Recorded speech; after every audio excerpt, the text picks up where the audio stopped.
कुछ बिंदुओं पर अपनी बात रखना चाहता हूं कि हम चूंकि पेशे से चिकित्सक थे, सोशल वर्कर थे, फिर मैं राजनीति में आया। कई सरकारों को अपने आंखों से देखा, उनके क्रियाकलाप को भी देखा हूं, उनके कार्यों को देखा हूं।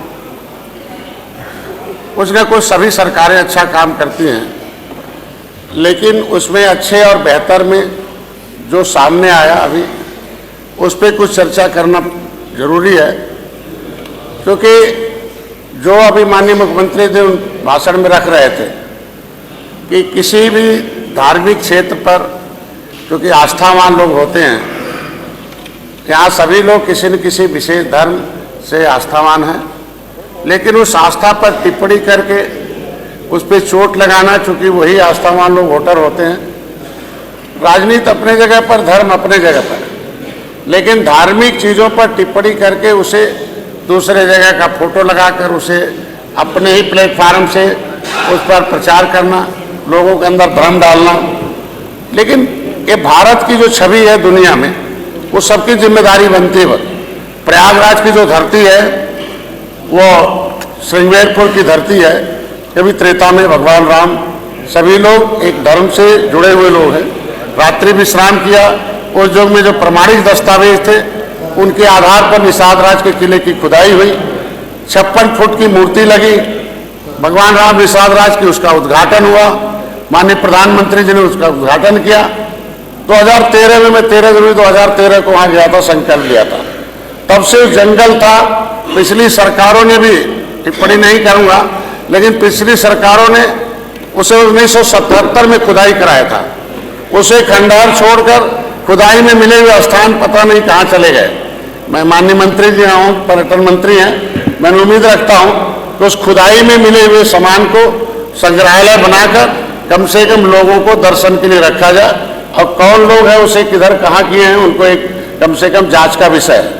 मैं उम्मीद रखता हूँ कि 56 फुट की मूर्ति घोषित भी, उद्घाटन भी हुआ, पर्यटक स्थल घोषित भी हुआ, और हमारी सरकार ने उस जंगल को मंगल करके हजारों करोड़ रुपया देकर उसे विकसित भी किया। मैं बधाई देता हूं। और उस बजट में स्थान जो भी हुआ, कभी जो रमचौरा घाट था, श्रृंगेरपुर धाम का जो किला है, वहाँ जो स्थान है, जो उस सारे के सारे पक्के हो गए हैं। और एक ऐतिहासिक स्थल है कि जो मेन सड़क से, हाईवे से सीधे दिखाई देता 56 फुट की मूर्ति। आज के दिन में मैं उम्मीद रखता हूं उसे स्वर्ग की भूमि कही जाती है। तो जो लोग भी यहाँ सदन में हैं वो सभी की भूमि है। अयोध्या, जब अयोध्या जाएं, काशी जाएं और प्रयागराज जाएं तो निश्चित रूप से एक बार श्रृंगेरपुर धाम भी जाएं, क्योंकि वो सबका धाम है और सबके लिए है। लेकिन इस तरीके से जो प्रयागराज की जो धरती है उसे निषाद राज की धरती के रूप में माननीय प्रधानमंत्री ने संबोधित किया। और है भी गंगा जमुना, हम लोग गंगा पुत्र हैं, लेकिन अगर गंगा पर कोई टिप्पणी होता है तो हम गंगा पुत्रों को बहुत आहत होता है। इसलिए मैं विपक्ष से चाहूंगा कि गंगा पर कोई टिप्पणी न करें और ये गंगा पुत्रों पर कोई आहत न करें। ये आस्था है सबका, आस्था पर चोट पहुंचाने का मतलब वोट पर चोट पहुंचाना, और उसका खामियाजा विपक्ष ने भोग रखा है कि जब तक मेरा समाज कांग्रेस के साथ साथ सबके साथ था तब सत्ता में थे, और इन्हीं के इसी टिप्पणियों के नाते हमारा समाज इनसे दूर हुआ और आज सत्ता से दूर है। मैं उम्मीद रखता हूं सभी लोग वहाँ आस्थावान केंद्र है जाएं, और अभी भी जो इतिहास रचा हम लोगों के सामने, सबके सामने, शायद दुनिया में बहुत देशों में लोग जाते हैं, लेकिन उस विशेष धर्म के लोग बेसिक जाते हैं, अपना वहाँ धर्म का उनका केंद्र है। लेकिन जो प्रयागराज की धरती है, गंगा है, हमको देखे अपने आंखों से कि हर धर्म के लोग आकर उसमें डुबकी लगा रहे हैं। इसलिए मैं सभी धर्मों को बधाई देता हूँ कि कम से कम प्रयागराज की धरती पर सब लोग आए और गए। उम्मीद रखता हूँ कि सभी लोग, प्रयागराज जिस तरीके से बना, जिस तरीके से काशी बन रहा है, अयोध्या बना, वहाँ भी निषाद राज के किले, निषाद भगवान राम के साथ साथ उनके आठ बाल सखा निषाद राज की भी मूर्ति लग रही है। हम समाज के लोग, हमारी पार्टी समर्थन करती है। उस बजट इसी सरकार ने दिया है, उस हमारे भाषण में शामिल है। वो जितने भी अतिथि भवन है वो निषाद राज के नाम से है, जो भी आश्रम है माता सबरी के नाम से है। ये कम से कम हमारे जो डूबती हुई तोड़ी गई विदेशी ताकतों के द्वारा संस्कृति थी उसको स्थापित करने में हमें अवसर प्राप्त हुआ।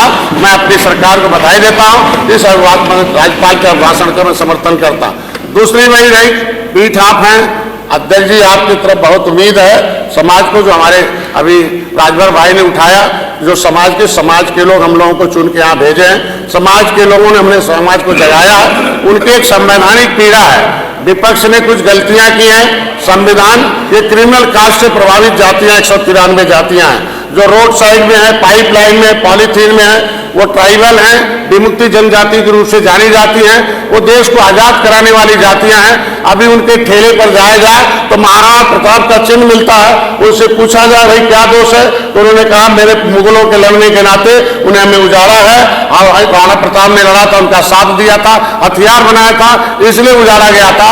ऐसे उजड़े हुए कानून से, जो अंग्रेजों के कानून से उजड़े लोग हैं, उन्हें बसाने की विशेष व्यवस्था की जाए। जो विमुक्ति जनजाति आयोग है उसको जिस तरीके से पिछली सरकारों ने आयोग बनाकर रखा था, उसे पुनर्जागृत करके विमुक्ति जनजाति के रूप में, जो हमारे केवट मल्ला, बिंद कश्यप, रैकवा बाथम ऐसे राजभर, उसमें भी 193 जातियां हैं। इनके लिए कानून से उजड़े लोग हैं। मैं सदन से भी, अपने सरकार से तरफ से भी चाहता हूं कि ऐसे विमुक्ति जनजातियों के लोगों को अनुसूचित जनजाति की शिक्षा में सुविधा मिलती थी, लेकिन जो पिछली सरकार थी, नाम नहीं लूंगा, हंगामा हो जाएगा, 2013 में विमुक्ति जनजाति के रूप में उसमें एक नया कानून बना दिया कि जो ओबीसी में होगा ओबीसी का लाभ पाएगा, जो एससी में होगा एससी का लाभ पाएगा। मतलब इनका शिक्षा छीन लिया गया, उसे फिर से वापस किया जाए। और संविधान में जो सूचीबद्ध लोग हैं उनकी उपजातियों को अगर लेदरमैन को मिलता है तो वाशरमैन को भी मिलना चाहिए, मिलता है तो फिशरमैन की उपजातियों को मिलना चाहिए। हमारा अगर संविधान के अधिसूचना में अधिसूचित जातियां हैं, अधिनियम बना हुआ, अधिसूचना जारी है, उत्तर प्रदेश में 1994 में इन लोगों ने धोखे से कहा जाए, गलती से कहा जाए, 1994 में लोक सेवा अनुसूचित जनजाति पिछड़े वर्ग अधिनियम बना दिया, इनकी उपजातियों में उसमें डाल दिया। तुरैया केंद्र में भी संविधान में अनुसूचित जाति की सूची में सूचीबद्ध है, ओबीसी में डाल दिया। तुरैया का बाप का बना बेटे का नहीं बनता, मझवार बाप का बना बेटे का नहीं बनता। ये सदन में हम इसलिए उठा रहे हैं कि हम सरकार के साथ हैं। हमारे मुख्यमंत्री को धन्यवाद होगा कि पहले ऐसे मुख्यमंत्री हैं 70 साल में सबने हमारे समाज को बर्बाद किया, लेकिन माननीय मुख्यमंत्री ने पहली बार आरबीआई को चिट्ठी लिखा कि भाई केवट मल्ला मझवार है, ये जो है बताया जाए। और जो है जो RBI registrar general of census of India ने, उन्होंने इसको एक्सेप्ट कर लिया कि केवट मल्ला मझवार अनुसूचित जाति के हकदार हैं। 19 सेक्शन में इनकी गिनती अनुसूचित में हुई थी, इनका नाम ओबीसी में डालना गलत है। यह 31 दिसंबर 2016 को विपक्ष के सपा के लोग थे, हमें जाते जाते 31 दिसंबर 2016 को राज्यपाल से अधिसूचना जारी है कि भाई केवट मल्ला, कश्यप, कहार, धीवर, 17 जातियां ओबीसी में नहीं रहेगी। राज्यपाल को धारा 13 में पावर है कि कौन ओबीसी में रहेगा, कौन नहीं रहेगा। अगर उन्होंने, राज्यपाल ने हमें निकाल रखा है, समाजवादी पार्टी के समय निकाला गया है, तो विपक्ष से उम्मीद रखता हूं कि 9% ओबीसी में इसके काट कर वो 9% एससी में जोड़ दिया जाए। इधर भी नहीं होगा, ओबीसी में इनका हक लेने का हकदार नहीं है, क्योंकि राज्यपाल ने कहा है ये जातियां अनुसूचित जाति की हकदार हैं, क्योंकि ये संविधान की अनुसूची में, ये गैर संवैधानिक मामला था, गैर संवैधानिक काम इन लोगों ने किया था, उसको सुधारने का काम अगर राज्यपाल ने वापस कर लिया है तो मैं राज्यपाल एक प्रस्ताव पारित करके भेजा जाए और 9% काट के 9% ओबीसी में एससी में जोड़ दिया जाए, जिनके इस जातियों को सम्मान मिलना शुरू हो जाए। क्योंकि जो बजट है वो उसी के अनुसार मिलता है। ये जातियां पिछड़ी है, बहुत पिछड़ी है। मैं चाहता हूँ ऐसे लोगों को बसाने की व्यवस्था की जाए। और संविधान जो बजट आता अलग से आता है, तो अगर आज के दिन में सामाजिक न्याय मंत्रालय कह दिया है कि ओबीसी में मिल्कमैन ने कब्जा कर रखा है, एससी में लेदरमैन ने कब्जा रखा है, तो 66 समूह का हिस्सा कब्जाने का नहीं बल्कि उनके दिलाने का काम किया जाए। ये आवाज हमारे एक प्रस्ताव यहाँ से नोट हो जाए। मैं धन्यवाद देता हूँ राज्यपाल के अभिभाषण पर। धन्यवाद। श्री सुरेश यादव जी। मैं आपका आभार प्रकट करता हूँ कि आपने महामहिम राज्यपाल जी के